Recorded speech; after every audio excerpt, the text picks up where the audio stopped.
I really appreciate you, and that is an understatement. Uh, the work of communicating biblical truth is very challenging, and I have been working behind the scenes on that matter. I want to assure you that I am aware that most of you have a full time job, you have a family and family responsibilities, you have ministry responsibilities, and you're seeking to go to school. And I want to be sensitive to that schedule. I'm sorry for the problem that uh, some of you had as it relates to the commentaries that weren't in the resource folder. I have not gotten any word about that being resolved yet, but I anticipate hearing sometime this morning or soon thereafter. I also want to say to you, some of you are um, haven't caught on to the requirement of Moody Distance Learning discussion boards. Your initial post is to be 300 words. That means you need to really interact with the question that is posed there and raise issues and applications that are very relevant. 300 words, that's like a little over a page if you were just typing into a Word document. And then your responses, you need to have at least two responses that have at least 100 words. Now, every post that you make doesn't have to be 100 words. You could say to someone, "Great job, you made me think," and that's all you say.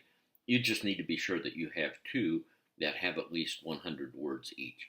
And I will be very straightforward and up front with you. When I look at a post and I think that looks a little short, I copy it, paste it into a Word document on my other monitor, and check it out. And I know what Microsoft Word says how many words you have. So now, as we approach week 3, um, this is a heavy week again, and I'm sorry about that. But you have two chapters to read in Robinson and two chapters to read in Kessler. Uh, Robinson 4 and 5, Kessler 6 and 7. You have the article by Robinson on better big ideas. And then you have two videos by Kessler. And that's a lot of work right there. Then you have 3 assignments. Well, the third one isn't due until next week, but you need to give attention to it.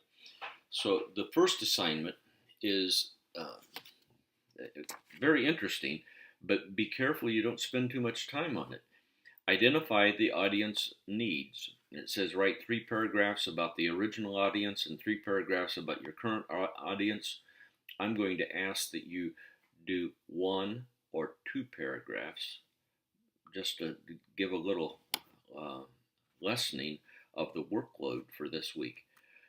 So write something, 1 or 2 paragraphs about the original audience and your audience, but make them succinct and very understandable. Then the second step of that assignment is to formulate the exegetical and sermon ideas. And then the third assignment is to explain your ideas. Now, let's back up on that. In assignment 3.1, you'll identify the audience needs. And then I want you to really focus on questions 3 and 4. Articulate the core question of your passage for your audience, okay, in one sentence.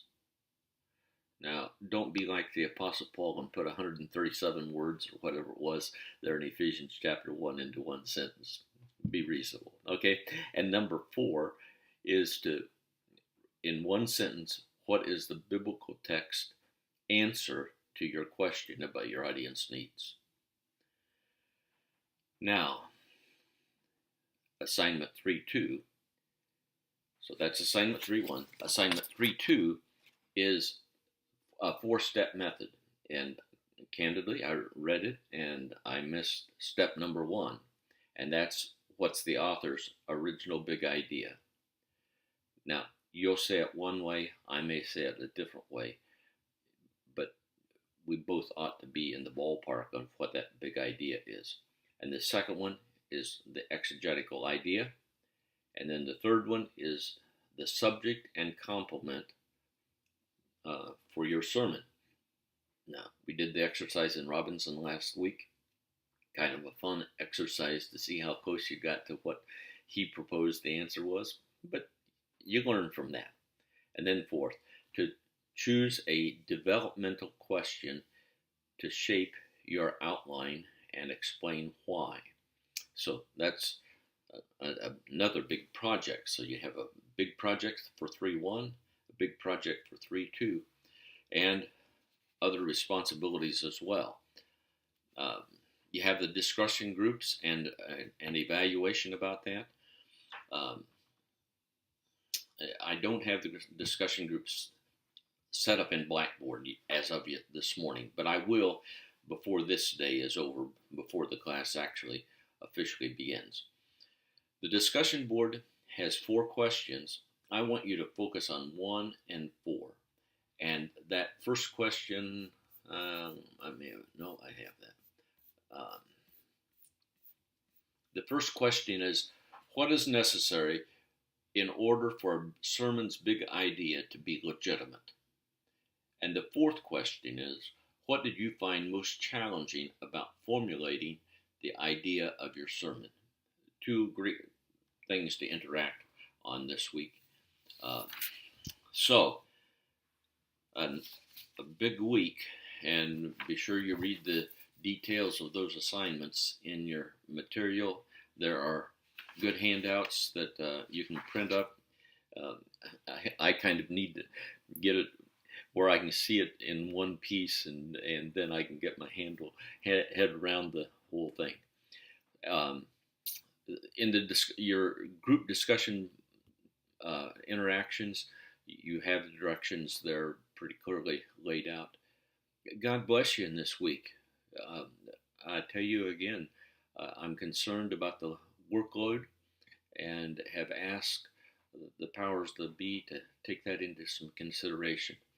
So, may the Lord give you the grace and the time and the focus to accomplish the work that is before you. As an experienced pastor, what is laid out for you, I can tell you, would probably take me 15 hours if I kept moving. And because of my propensity, I could easily spend 25 hours on it. So,